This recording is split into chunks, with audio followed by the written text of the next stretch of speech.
አሁንም እኮ ከአንዳንድ ነገሮች ውጭ እኮ እኛን ለመምሰል የቀረች ነገር የለም። ተነስና ውሃውን ይዘልኝ ነው። አንቺ ደግሞ እዚህ ምን ትሰሪያለሽ? እንዴ ሳሎን ብርድ ልብስ አምጥቼ ስጠብቅ ቆየህብኝ። ምናልባት እዚህ እንቅልፍ ከወሰደ ብዬ ነው። ብተኛ ምን ልታደርጊ ነው? የት ነው የምተኛው? እዚህ? ይሄኔ ቅናተኛ ስትቀኝ እንኳ አፍንጫሽ ይቀላል። ለምንድን ነው የምቀናው? በቃ ተነቃቃን እኮ። በቃ የምትተኛ ከሆነ ተኛ፣ እኔ ልሂድ። በቃ ከዚህ ቤት እንዳልወጣ ከፈለግ ተወኝ፣ ሰላሜን ስጠኝ፣ ስራዬን ልስራበት። ግን ምን እያልሽ እንደሆነ ታውቁሻል? እወድሃለሁ፣ አፈቅርሃለሁ ያልሽኝ ኪራ እኮ ነኝ። ያኔ እንደዛ መስሎኝ ነበር። ማለት ፍቅራችንን ነው መስሎኝ ነው ያልሽው? አዎ ስሜት ነበረኝ። አሁን ግን ለአንተ የቀረ ምንም አይነት ስሜት የለኝም። ጽናት አሁን ላይ ኪራ የምትወደውና የምታፈቅረው ኪራ ላይ ፊቷን ማዞር ጀምራለች። ለምን ሲላትም ምክንያቷን የድሮውን ነገር እያነሳች ነበረ ስታበሽቀው የነበረው። ታዲያ አሁን ኪራ ወደ ቤተሰቦቹ ያጩለት ሚስትም መታለች ወደ ቤት። ኪራ በሁኔታው ግልጹን ባያውቅም ልጅቷም እንዲሁ የምታውቅ አይመስለንም። አብረን የምናየው ይሆናል። ሰላም ሰላም የዚህ ቻናል ቤተሰቦች እንዴት ናችሁ? በመላው ዓለም ያላችሁ ሰላም ፍቅር ለእናንተ ተመኘው። ለዚህ ቻናል አዲስ የሆናችሁ ቻናሉን ሰብስክራይብ፣ ቪዲዮውን ደግሞ ላይክ እና ሸር በማድረግ ቤተሰብ ሁኑ እያልኩኝ በተወዳጁ ጽናት ድራማ ክፍል 50 ምን አይነት ትዕይንቶች አሉ የሚለውን አብረን የምናየው ይሆናል። አድማጭ ተመልካች እንግዲህ ኪራ ዛሬ ላይ በልቤ አንግሽሽ ከራሴ በላይ የማይሽ ንግስቷ ምንድን ነው አሁን ምን አደረግኩኝ እያላት ነው። ውስጤ ላይ ብዙ ጥያቄዎች አሉ። ምን አድርጌሽ ይሆን? ምን በድዬሽ ይሆን? ብቻ እወድሃለሁ ያልሽኝ አሁን ምን ተገኝቶ ደግሞ ጠላው ብለሽ ራቅሽኝ እያላት ነው። ታዲያ እሱ ራሴን በሱስ ልደብቅም ሲል ሰምተነዋል። ያ ማለት ልጠጣ። ያው እንግዲህ ኪራ ሲናደድና አንዳንድ ስሜቶች ሲሰሙት ወደ መጠጥ ቦታ ነው መሄድ የሚፈልገው። ታዲያ አሁን ኪራ ያለበት ሁኔታ እጅግ በጣም ከባድ ነው። ኪራም ታዲያ ወደ አባቱም ሄዶ እንሂድ ብሎታል። ያው ልጅቷ መታለሽ ማለት ነው እንግዲህ እጮኛው። እሱ ግን አላወቀም እንግዳ ናት የሚል ነገር ስለተነገረው ታዲያ አባቱ እኔ አልሄድም እዚሁ ነው የምቆየ አንተ ብቻ እንሂድ ብሎታል። ኪራም ልጅቷን እኮ በደንብ አላውቃትም ሲለው ብቻ አባቱ ገፋፍተውታል። በዚህ በቴክኖሎጂ ዘመን ስልክ ምን ይሰራል ሲሉም ነበር የነገሩት። ታዲያ ኪራም ሂዶ ነበረ። ልጅቷም እንግዲህ ይዟት መጥቷል እና ልጅቷም ትንሽ ወጣ ያለች ትመስላለች። ያ ማለት የአስተዳደግ ሁኔታ። ታዲያ አባቱ እጅግ በጣም ስለወደዷትም ምግብ አብረው በልተው እንደውም ውሃ አምጣልኝ በማለትም ጠይቃ ላምጣልሽ ሲል ሌላ ሰው የለም እንዴ ወንድ ልጅ እንዴት ኪችን ይገባል የሚል ነገር ልክ ለወንድ ልጅ ክብር ያላት ያ ማለት ደግሞ የመጣችበት ቤተሰብ አባቷም ወታደር እንደሆኑ ስትናገር ሰምተናታል። ወደኋላ አብረን የምናየው ይሆናል። ታዲያ ከቤተሰቦቿ ያየችውን አስተዳደግ ወንድ ልጅ የወንዱን ስራ እንዲሰራ ሴቱ ደግሞ የሴቱን የሚል ነገር ያላት መልእክት ትመስላለች። ታዲያ ይህን እያሉ ጽናት ታዲያ አባትየው ጠርቷት ነበረ። የኪራ አባት ነይ ሁሉ ዝግጁ ነው ወይ የጎደለ የለም ሲሉም ጠይቀዋት ነበር ቀድመው ማለት ነው። ታዲያ ጽናትም ሁሉ ዝግጁ ነው መጣች እንዴ ስትል ነበር። ኪራ እንደሄደ ነግሯት ነበር። የኪራ አባት ታዲያ ጽናትንም አንቺን ሳይሽ ልበቀና ትመስኛለሽ፣ ጥሩ ልጅ ነች፣ ስለዚህ ጥሩ ባል አምጥቼ እድርሻለሁ፣ ስለ አንቺ አንዳንድ ነገሮችም ክብሮም ነግሮኛል ሲል ነበር የነገራት። ታዲያ እኔ ጽናት ጋሼ አሁን ላይ እኔ ዝግጁ አይደለሁም ስትል ነበር መልስ የመለሰችለት። የኪራ አባት ታዲያ ምንም ቢሆን የሆነ ከክብሮም ጋር ሊያገናኛቸው ያለ ይመስላል። ጽናት እኔና ክብሮ ምንም አይነት ነገር አልነበረንም በሰዓቱ ብላ መልሳለታለች። የኪራ አባት ሁለታችሁን አቀራረባችሁ ጥሩ ይመስለኛል እያለ ነው። ሊያቀራርባቸው ያሰበ ይመስላል። ታዲያ እሷም ወሬውን ማዳመጥ ስላልፈለች ልሄድና ቡና ላቀራርብ ብላለች። ሀሴት ቡና እንደማትወድና የቡና አለርጂክ እንዳለባትም ነግረዋት በጣም ተገርማለች በዚህ ነገር። ጽናት ደግሞ ታዲያ የምትመጣውስ ደግሞ የሶሲ ውጤቷን እንዴ አይ መከራ አይነት ነገር ፈርታት አለች። ብቻ እንደሷ እንዳትሆን ለማንኛውም ጽናትዬ አትቅኝ፣ ቅናትሽን በልክ አድርጊው፣ ተረጋጊ እያለች ነው። በዛ መሀል መራዊት መታ ምን ሆነሻል ስትል ጠይቃት ሀሴት የምትባል አዲስ እንግዳ እንደምትመጣ ኪራ ላይ መጣት እንደሄደም ነግራታለች። ጽናት አሁን ላይ በጣም እየተናደደች ነው። በጣም ቅናት አድሮባታል። ደግሞ ይችስ ደግሞ የቡና አለርጂክ አለባት የተባለ ኪራዬ እኮ ቡና ይወዳል ስትልም ታዲያ ስትናገር ነበር። በዛን ሰዓት ጓደኛዋ መራዊት ለምን እንደዚህ ታያለሽ የቀናሽ ትመስያለሽ እያለቻት ነበር።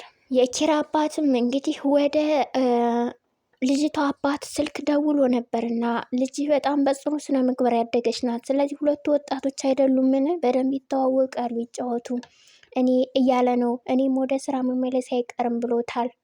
ከአባቷ ጋር አውርቷል። እንግዲህ ከሀሴት አባት ሀሴትና ክራም እንግዲህ በክፍል ውስጥ አንድ ላይ ተቀምጠው ታስታውሳለህ ወይ ያኔ ለማንኛውም የልጅነታችን ታስታውሳለሁ እያለች ስትነግረው አዎ ትንሽ ትንሽ አስታውሳለሁ እኮ ጥፋት አጥፍታ አባቴ ሲገርፍ እያለች ታዲያ ያኔ ኪራ ላልተወሰነ ጊዜ ክፍሌን እለቅልሻለሁ ብሏታል። ይህን ያክል ባታስብ ጥሩ ነበር፣ አልጋ ክቡር ነው፣ እኔ ሳሎን በሆንስ ኖሮ የሚል ነገር። ታዲያ ሀሴት አባቷ ወታደር ስለነበረ እና አሁንም ኃይለኛ ሰው እንደሆነ ስትነግረው ነበር። ሀሴት ታዲያ በጠዋት አሁን ልተኛ ጠዋት እነሳለሁ ስትል ምን ታደርጊያለሽ በጠዋት ብሏታል። ያኔ አንዳንድ ነገሮችን በጠዋት ካልተነሳ ኑሮህ ራሱ የተስተካከለ አይሆንም። ስለዚህ ጠዋት መነሳት ወሳኝ ነገር ነው። ጥሩ ልምድ አለሽ እያላት ነበር ኪራ። ልምዴን ታዲያ አካፍልሃለሁ፣ ታካፊኛለሽ፣ ከአንቺ ብዙ እማራለሁ እያላት ነው። ኪራ ፍላጎት ሲኖረኝ እነግርሻለሁ፣ አሁን ግን የለኝም የሚል ነገር። ሀሴት ታዲያ እቅድክን የነገውን ነገ የዛሬ ያቀድነው ውጤቱን ልናይበት እንጂ ነገሮችን ነገ ነገ ማለት አያስፈልግም ስትል ነበር። ታዲያ እኔ ኪራ ቆጣ ብሎ ሴትዮ በቃ ተኝ ልሂድበት ብሏት ነበር ትቷት የወጣው። ያኔ ታዲያ ሀሴት ይህ ወንድ ልጅ ነው አንተም ወንድ ትባል ይሆናል እያለች የንቀት ጥጓን ስታሳይ ነበረ። በእርግጥ ኪራ አመስግኗት ነው የወጣው ባለችው ነገር። ኪራም ታዲያ ሲወጣ ጽናት ነበረች የሳሎን በር ከፍታ ፊት ለፊት ተገናኝተው ነበር። ምን ትሰሪያለሽ ስላት እየጠበቅኩ ነበር እኮ ሳሎን የተኛ መስሎ ብርድ ልብስ ይዤ ብለው ነበር። ያኔ ታዲያ እዚህ ባድር ምን ችግር አለው የሚል ጥያቄ አንስቶ ነበር። ያ ማለት እንግዲህ ከሀሴት ጋር። እሷም ታዲያ በነገሩ በስጭት ብላ የት ነው የምታድረው ብላ ስትመልስለት አይ እኔ ቅናተኛ ቅናትሽን በልክ አድርጊው ቀናሽ አይደል ሲላት ነበር የመለሰላት። ያኔ በአንተ ምን ይቀናል ብላ በጣም ተቆጥታ ነበር ጽናት። እንደውም ተኛ ከፈለክ ብላልቴ ስትል እጇን ይዟት ምን ሆነሻል ጽናት ትወጂኛለሽ? እወድሻለሁ አውቃለሁ እንደምትወጂኝ፣ ግን ለምን ትርቂኛለሽ? ንገሪ ምክንያቱም ብሏታል። ታዲያ እሷ ግልጹን መናገር አልፈለገችም እና ልሄድ ነው የሚል ነገር ነበር ጥያቄ ያነሳችው። አዎ መተኛት አለብኝ ተኛ አንተም። ታዲያ መሀል ሰው እንዳይሰማን እያለች ድንገት ግን ታዲያ እንግዳዋ ሀሴት በሩን ከፍታ ወጥታ አይታቸዋለች። ምንድን ነው ስትል ሁላቸውም የራሳቸው ምክንያት አቅርበዋል። ታዲያ ቢሆንም ጽናት ራት ላመጣልሽ ስትል ራት አያስፈልገኝም፣ ግን ደግሞ እኔ እኮ ሌባ የመጣ መሰለኝ በማለት ብቻ ደህና ደሩ ሁለታችሁም ብላ ተመልሳ ገብታል። ሀሴት ግን በዛ መሀል ራት ላምጣልሽ ስትላት አልጋ ያለው እኮ አልጋ መኝታ ክፍል ነው፣ አልጋ ደግሞ ማረፊያ እንጂ መመገቢያ አይደለም ስትል አመሰግናለሁ ይቅርታ ብላት ነበረ። ታዲያ ትምህርት ሲሰጥሽ ይቅርታ አይባልም የሚል ነገር። ያኔ ታዲያ በዚህ ቂም ይዛ ነበር ጽናትና በጣም ተናዳ ወደ ምሩ ክፍል ሄዳ ነበር ለምሩ የነገረቻት። ታዲያ ምን ችግር አለ ይሄን ብትልሽ ለምን አናደደች ስትላት ግን እሷ እንዴት እንደዚህ ትለኛለች ደግሞ በማለት ነበረ የባሰ ጥላቸዋን በሷ ላይ ያሳደረችው። ሀሴትን በጣም እያናደደቻት ነበረ። ጽናት በጣም ተናዳለች በሀሴት እንደዛ ስላለቻት ማለት ነው። ግን እሷ አትናደጅ እንደውም ቅናት ቢጤ ታየብሽ ብላታለች። አይ እኔ በሷ አልቀናም የሚል ነገር ነው ለሷ የተናገረች። አሁን ላይ ሀሴት ግን እኛ ለአባቷም ስልክ ደውላ እንደነገረችው በፍጹም የመጣችበትን ጉዳይ የምታውቃት መስልም። ታዲያ አባቷ እንዲህ ስትል ነበር፣ እንዴት ነው ቤተሰቡ ሁሉ ሰላም? እኔ መንገዱ አሪፍ ነበር፣ ምንም አድካሚ ሆን ደርሻለሁ። ግን የመጣሁበትን ጉዳይ አባዬ ባላቅም አሁን ላይ ያንተን ትዕዛዝ ለማክበር ግን ያንተን ቃል ላለመሻር መጣሁ ብለዋለች። ታዲያ እዚህ ጋር የምንረዳው ኪራም ቢሆን ስለሱ እሱም ብላ እንደመጣች ባያቅም ግልጹን ልጅቷም ቢሆን ኪራ ጋር እንደውም ኪራን የናቀችው እንጂ የወደደችውም አይመስልም እና አንዳንድ ነገሮችን በሚያደርጋቸው ሁሉ ትናደዳለች። እሷ ደግሞ አስተዳደጓ በጣም ቁፍጠን ያለና ብዙ ነገሮችን የምታቅ ትመስላለች። እንዲሁም መጽሐፎችን እያነበበች ስፖርት እየሰራች እንጂ ተኝታ ወይም ቁጭ ብላ እናያትም። ራሱ የምታደርጋቸው እንቅስቃሴ ለምን አሰሩም ነው የምትል። በተኛበትም እንደሞ ውሃ ረጭታ እንዴት ወንድ ልጅ ከሳት ይተኛል ብላም ቀስቅሰው እንደነበር እናስታውሳለን። ታዲያ ኪራ ወደ ጽ ሄዶ ነበረ። ጽጋ ሄዶም ጽዬ ሲላት ወይ ኪራ ብላ ሰላም ብለው ነበር። ያኔ በፈገግታ ፊት ስለነበር እጅግ ደስ ብሎት ነበር። ዛሬ ግን ደስ አለኝ የድሮዋን ጽናት አየሁ ሲል ያፎ ለምታ ስለምኑ ብላ ፈገግታሽን ሳይ ስላት ይቅርታ ያፎ ለምታ ብለው ነበር። ታዲያ ለምን እንደዚህ ታያለሽ ግን ምን አድርጌሽ ነው እያለች ሲጠይቃት ነበር ደጋግሞ። ጽናት ግን አሁን ላይ የምትናገረው ነገር ተቃራኒ ነው። ጥፋቴን ንገሪኝ፣ ምንም ነገር ቅጭኝ እቀጣለሁ እያላት ነው። እርግጠኛ ነህ ስትል አዎ ብላት ነበር። ብቻ ግን የድሮዋን ጽናት እንዳገኛት ሲል እሷ ግን እውነት ይህን አንተ ከወደድከኝማ ከኔ ራቅ፣ በቃ ከኔ ራቀኝ እባክህ፣ ስራዬን ልስራበት፣ ሰላሜን ስጠኝ የሚል ነበር። ይሄ ለሱ ከባድ ነበር። ኪራና ነገሩን መቀበል አስቸግሮታል። እንዴት እንደዚህ ትኛለሽ? እኔ እኮ አፈቅርሃለሁ እወድሃለሁ የምትይኝ ኪራ ነኝ ሲላት ድሮ ነበራ፣ አሁን ላይ ግን ለአንተ ስሜት የለኝም የሚል የጭካኔ ቃል ተናግረዋለች። ታዲያ እሱ ለሱ ግራ ገብቷታል። ብዙ ነገር ብቻ ለምን ማን ያስፈራራሽ እያለም ሲጠይቃት ግልጹን ባትናገርም አንተ ክፉ ሰው ነህ ብዙ በድለኸኛል እያለች ጭራሽ ስለደፈራትም ስለ ልጅ ማስወረድም እጅጉን ብዙ ነገር እየተናገረችው ነው።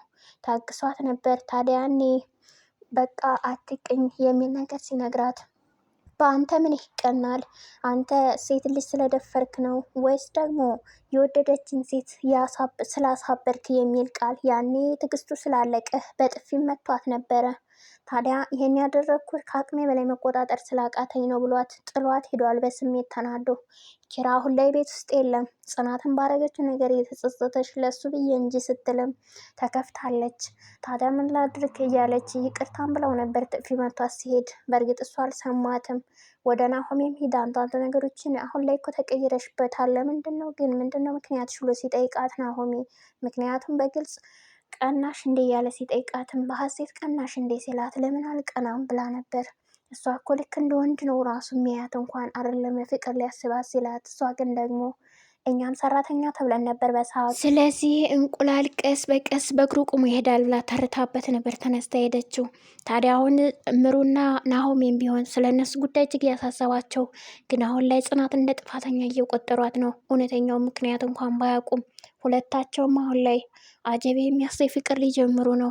በእርግጥ ስቲል መርሃዊ እጅግን በጣም ብትፈራም ስጋቻ ቢኖርባትም በህመሟ ምክንያት ራስ ወዳድ እንዳልሆን እጎዳዋለሁ በሚል ነበር እንጂ ናሆሜ እንደምታፈቅረው እናውቃለን። እሱም እንዲሁ። አሁን ላይ ግን ምን ጀምሮ ብለው በቃ ለመሳሳም የማስበው ክፍል ውስጥ እያወሩ ያለ ድንገት እንግዳዋ ሀሴት በር ከፍታ ስደርስባቸው በጣም አፍረው ነበረ።